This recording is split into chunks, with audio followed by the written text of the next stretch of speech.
Hey everyone, this is Caroline with the Expat Interviews Thriving Abroad, where we go all over the globe to find the most amazing, awesome, just downright cool people that are doing things all over the globe. But today, I wanted to introduce you to a couple that you are going to fall in love with them when you hear their story. And it's a story that we don't hear about a lot in the expat space. It's the repat experience, but these are repats that aren't really repats. And you're going to hear their really unique story in just a minute. I want to introduce you today to Kevin and Jenny. Thank you so much for joining us, me, and we talk a lot about the expat experience, going and living in another country, what it's like, having to adapt to a new culture, a new language. But your story was kind of different, right? So both of you are originally from where? Chicago, born and raised. Born and raised in Chicago. The Chi-town, right? Town, And and you're first generation? First generation, born to Mexican immigrants, and first generation, to go to college, graduate from college. So to our parents, I think we're a pretty big deal. Yeah, it was first for everything. So, so you grew up, you're American, and you grew up with that American experience with a little splash of Latino. And growing up in Chicago, because I know I spent some time living in Chicago, there's a heavy Mexican community there, right? Like it's heavily Mexican community, whatever the word is. A variety of neighborhoods, but the ones that we grew up in primarily were Little Village, which is like 26th Street, Chicago, which is also known as like Little Mexico in Chicago, and the town of Cicero, which is just southwest of the Chicago zip code. So between those two neighborhoods that were predominantly Mexican, we grew up in a very Mexican neighborhood and environment, not just at home and with our families, but going to the grocery store and ordering at the local taqueria and getting tacos. I feel like we grew up very both Mexican and American. Right. Yeah, that's a unique experience. You get to be in both cultures at the same time, living through both. So now, came a moment and you decided, both of you, like you met there and you decided that you're going to move, of all places, to Mexico. And usually it's the opposite, right? But how did that decision come about? So I think since we got married 4 years ago, we decided that we wanted to try life outside the United States.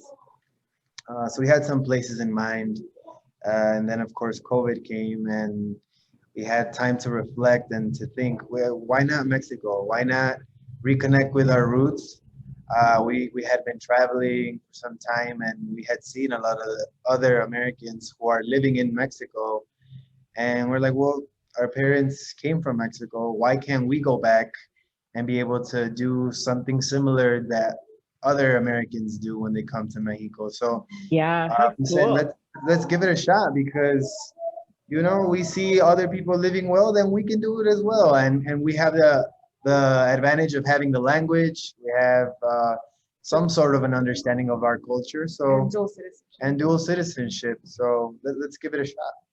Wow, how awesome. So how long has it been since you've been home? We left Chicago January 10th of this year, of 2021. We're in about 10 months. 10 months. Yep. And was it tell me a little bit about the transition. Was it like, oh my God, we're in Mexico, we're Mexicans technically, but we're in Mexico, but we're strangers, but what are we? What did it feel like?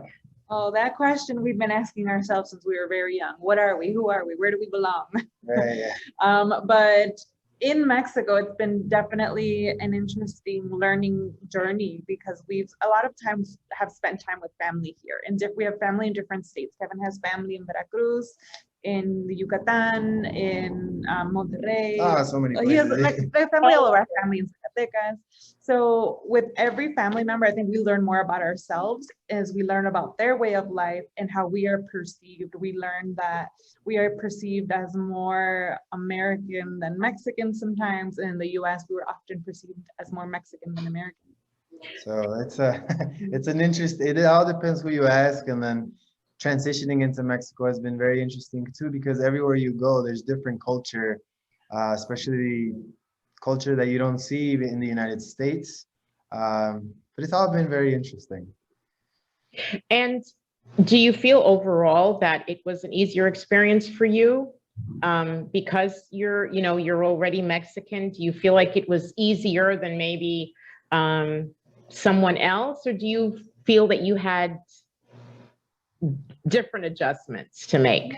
I think we had our own mini challenges, but above all, I feel like it's been a huge advantage to know the language and the culture, like Kevin was saying. I think that like maybe compared to other expats that don't have this heritage, we've definitely had, I think, a much easier transition and adjustment in living here. Also, the blessing of having family here to show us simple things like how they throw out the trash. Sure. They get their groceries, like simple daily things. We've had people that can teach us those things for our family. So we, not only having that heritage, but having family connection here have made it so much easier for us. And that's why one of the reasons that we wanted to start our channel, because we figured we're not the only ones who are curious about doing this. I'm sure there are other Mexican Americans who are curious about this. And having this advantage that we have, we wanted to share that with the world and show them, well, here's what we're learning. And we want to share that with you. So we started that with our channel. Yes, and we're going to talk about that also. Do you guys have children yet? No, not yet. Are you planning? Are you planning to? Yes. So are they going to be Mexicans? Or are they going to be Americans? What? That's a great question. But hopefully we give them the opportunity to be both like us. To be both like us. Yeah, the goal is to be both like us. Where they're going to be born is still in question. I guess it'll depend on where we are in life at that point. But we think about how our parents at home in Chicago raised us in a Spanish-speaking household, and we went to school in English. And I think if we were to raise kids in Mexico, it's going to be the other way around. We're going to be a English at home speaking household and then Spanish at school. So that's great. A little bit, yeah. Yeah, I think that's the best way to do it too, because in school, I mean, it'll be so much easier for them because they'll be exposed to it every day, day in and day out, learning.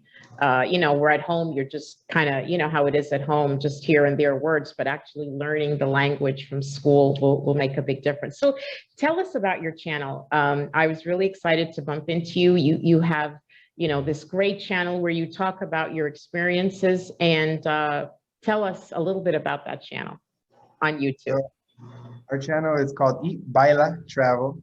It's a mixture of both languages. We pretty much love to eat, dance, and travel. But I think in that order. Yeah, we need to dance a lot because we eat a lot. But I think what makes our channel very special and unique is that we bring a Mexican American perspective. There's a lot of travel channels out there. It's a very saturated market. It is. But nonetheless, I think that we make our vlogs seeing it from both worlds, seeing it from the Mexican American side, and we were able to get some very good stories out there because we interact a lot with communities, local communities, and try to take off beaten paths. We're not rich, so we can't stay at resorts, and resorts have never been our thing. But we just love to be able to bring out the culture, the side that's not often seen. That is not often seen within Mexico. And that's very important. That's very important because many people do have perceptions of Mexico that really aren't true. Are you going to be traveling all around Mexico then with your vlog? That's the goal. We would love to see as much of the country as possible. We're on a mission to find home and to find a city or an area that ultimately we can settle in and grow a family later on. We're in no rush to do that. So in the meantime, we're just going to be exploring as much as possible and sharing as many stories and food and adventures with everyone as we can. That is really awesome. And since you have the travel bug now, I know you kind of alluded to maybe the future. Do you see yourself maybe moving to another country or visiting or spending time as an expat in other countries? Is that something maybe on your list? Yeah. We have so many dreams. Yes.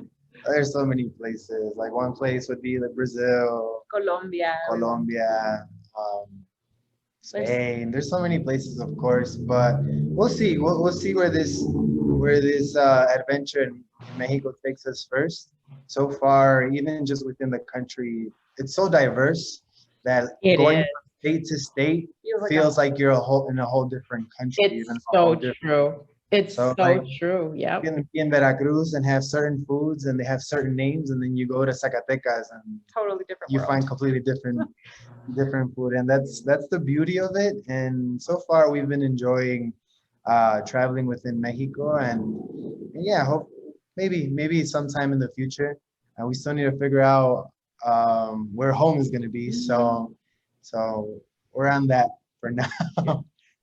Yeah, we're excited for you. I'm going to put a link below to your vlog, and I want folks to check it out and see, you know, your adventures, what you're doing. I really appreciate you just popping in to share a little bit of your journey, and we'll see a lot of, you know, what you're discovering in well, I can't say rediscover, but what you're discovering in your country. So all the best to you, and thank you. And we hope that maybe one day your blog will inspire you know, other people who are maybe the same first generations, and not just Mexico, but, you know, to go to their mother countries or the country of their parents, and you know, and explore and experience you know, what their ancestors experienced. So thank you for the doing most that. beautiful part of our vlog, of our journey, is that we slowly, but it's getting there to the point where it is reaching out to other Mexican Americans, and it's nice to see, oh my God, you're in my hometown, or oh my God, I'm learning so much from you, because we bring out so many stories that we wish we would have learned when we were in elementary school and in high school, like indigenous tribes, indigenous communities, indigenous food, pre-Hispanic food, and that's what we love to bring out in our channel. So Thank you so much for thank you so the much. opportunity to chat with us, unfiltered. For sure. Like, this is 100% unfiltered. Thank you. 110%. Rolled out of bed. Yeah. And thanks again. All the best. Thank you. Bye-bye. Bye.